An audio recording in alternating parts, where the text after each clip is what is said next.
If you're having a hard time selling your Magic cards right now, you're not the only one. In today's video, we're going to discuss wallet fatigue and some of the downward pressure we're feeling on the singles market and what players can expect going forward.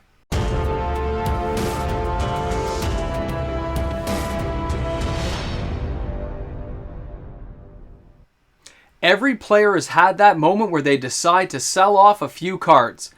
But what happens if there's nobody left to buy them? Welcome back, everyone. MTG Moxman here. Thanks again for hanging out with me on the channel.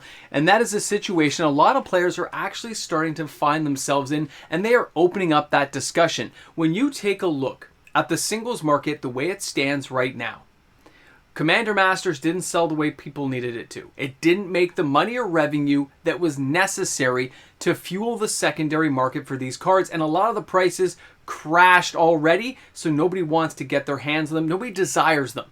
And if nobody desires that card in the secondary market, it sits there. Useless, worthless. And I don't mean worthless as in playability.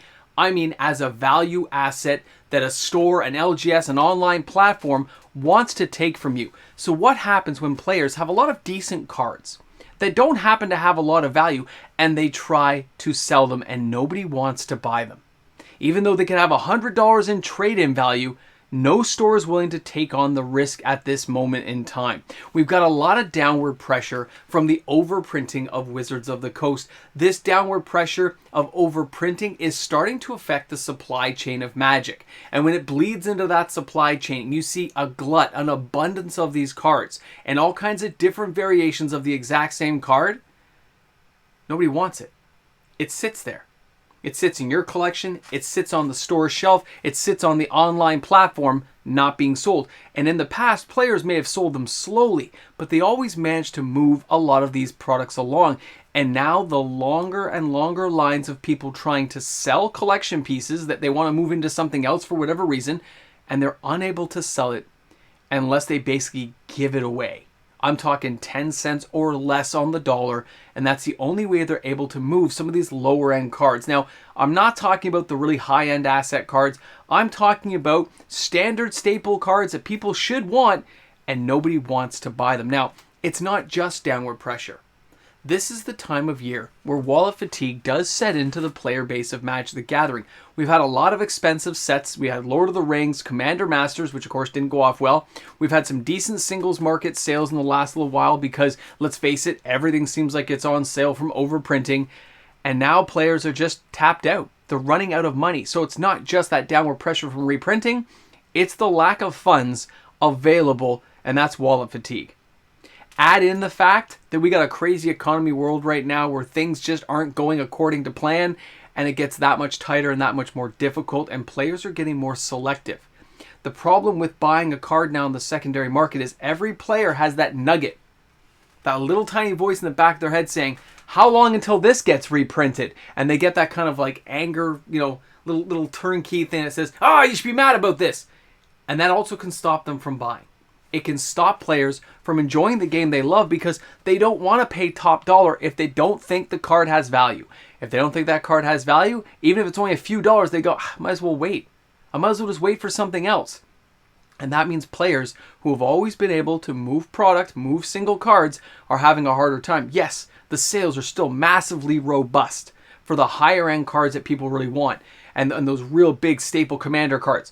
But for individual cards that don't have high value, things are just sitting there. It's basically like they're worthless right now. And this is something a lot of players are having a hard time with because they depend on moving $100 worth of bulk, getting like $70 in trade-in, $60 in trade-in, and that allows them to move into some cards they really want to get. And now they are unable to do so.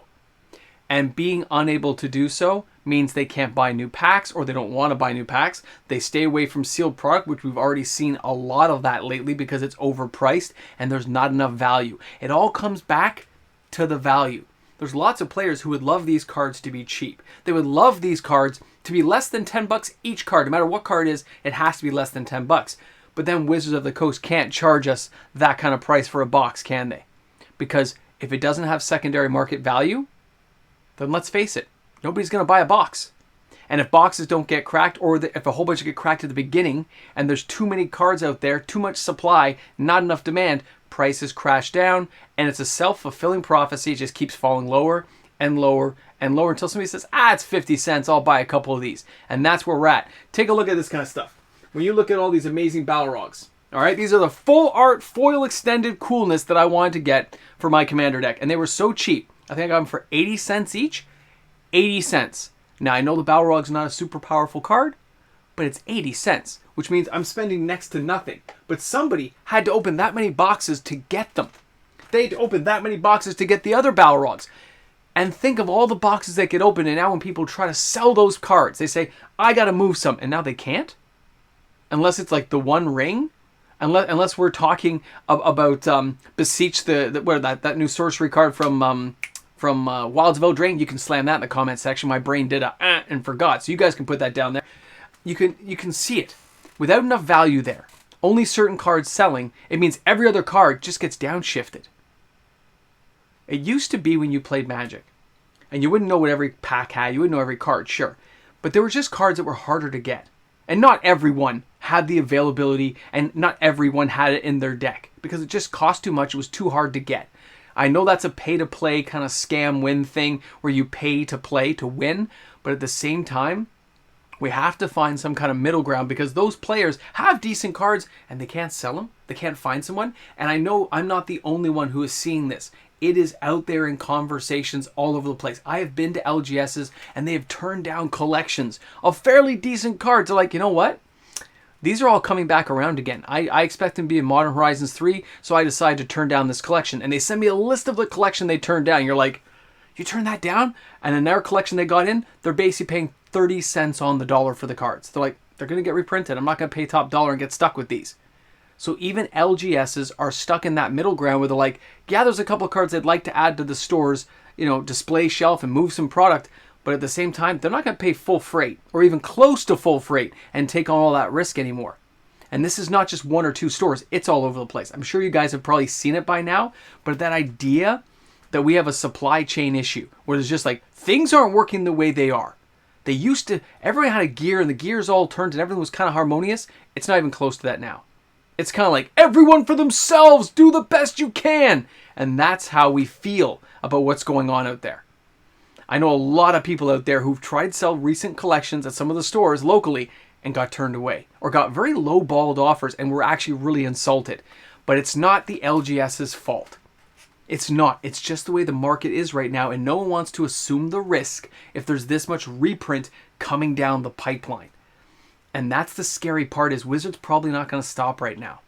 They don't realize that secondary market damage they're doing to their brand, to their product, all the stuff they've gone through right now, from 30th anniversary, all the way through Commander Masters being overpriced, all these really horrible secret layers like that Grime of Wormtongue thing, all those coming down the pipe, it starts breeding in negativity into the space of Magic for players who are like, why would I buy this? What's the point? This is worthless.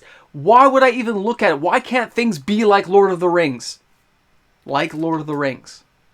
Even those cards, a lot of them are cheap, but there is some value in the cards. But that's what we're talking about.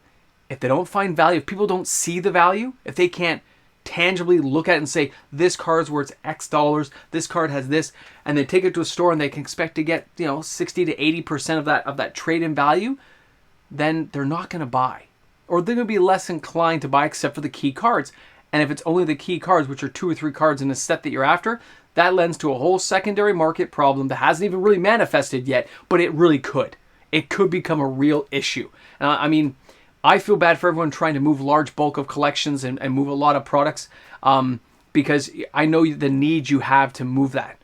And move some of those cards you're not going to use from all these openings and things you've done. Like, I did my pre-release, I'm going to buy list these in and get as much money back from my pre-release. So they bought the pre-release of Wilds of Eldraine. They paid $40 Canadian, they go to the Wilds of Eldraine pre-release, they buy list the cards, and they get $6 back. So they lost $34.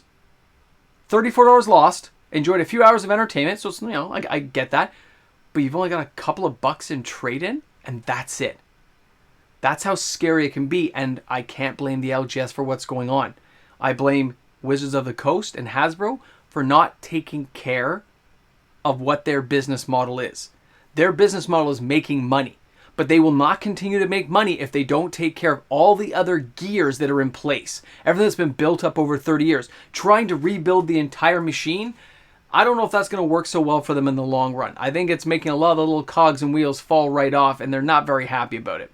Either way, I'll be curious to see what everyone says about this in the comment section. Are you having trouble selling any of your Magic stuff? Have you tried trading in for cash and you're having some difficulty getting low trade-in value? Slam that stuff down in the comment section. Share your experience with all of us here on the channel. I really want to know what's going on. And for those who are new to the channel, you stuck it out, you're here at the end. Thanks again for hanging out with me. If you enjoyed today's content, don't forget, like and subscribe to the channel, turning your notification bell as I upload daily content every day of the week. Daily content every day of the week. That's like a double, I get it, but it's okay, because we're here at the end. Almost nobody's watching except for you lucky few. And you know what? Every new subscriber is helping us get closer to the 20,000K. And that 20,000K party is right around the corner. Guys, keep pumping up those subscriptions. Keep subscribing to the channel. We're going to make this happen. Thanks again for hanging out. Thanks for being here on the channel. Don't forget, bring a friend to Magic and have an awesome day. I'll see you guys tomorrow. And of course, a big shout out and thank you to all the fantastic patrons I have on the channel supporting this channel each and every day. Welcome aboard to all the new patrons, and of course my regular patrons who've been here for a long time. It's because of you that we're still here. Thanks again. Welcome back to the Ramble Jamble. I have a ton of coffee left. I'm going to take a big swig. Shop smart, shop S-smart, and you guys made it till the end. Now, I find this very interesting because I know there are huge sales on the secondary market. I know they're happening. But I heard too many of these to not talk about it. Mid-level, smaller collections of modern kind of Commander staples that have been reprinted not being accepted. And these are not all my regular LGS. I just got emails and spreadsheets, and I reached out to a few, and yeah, it is happening. It's kind of a cash flow. It's kind of a wallet fatigue thing, the way the market is right now, the changing of the guard, as it were. And that's kind of scary to think that this is coming down the pipe, because we've always had some Magic liquidity problems because there's no overruling body that says, yes, it's worth this much. And without that in the secondary market guaranteeing value, it's a buyer-seller paradise. Depending on who's up and who's down, bear market, bull market, crazy stuff can happen. Right now, I'll be honest, it's a great time to be a Magic player buying reserve list and old school cards. I'm loving it. But I know a lot of players who need to get some of that value out, they feel really cornered right now. They're like, hey, I usually get good trade in. I'm not getting anything. That's crazy too. So we'll see how it goes. Either way, it is the beginning of the school year. Mini Mox is on his way home. I got food to make. He asked for meatball subs, and I'm gonna deliver.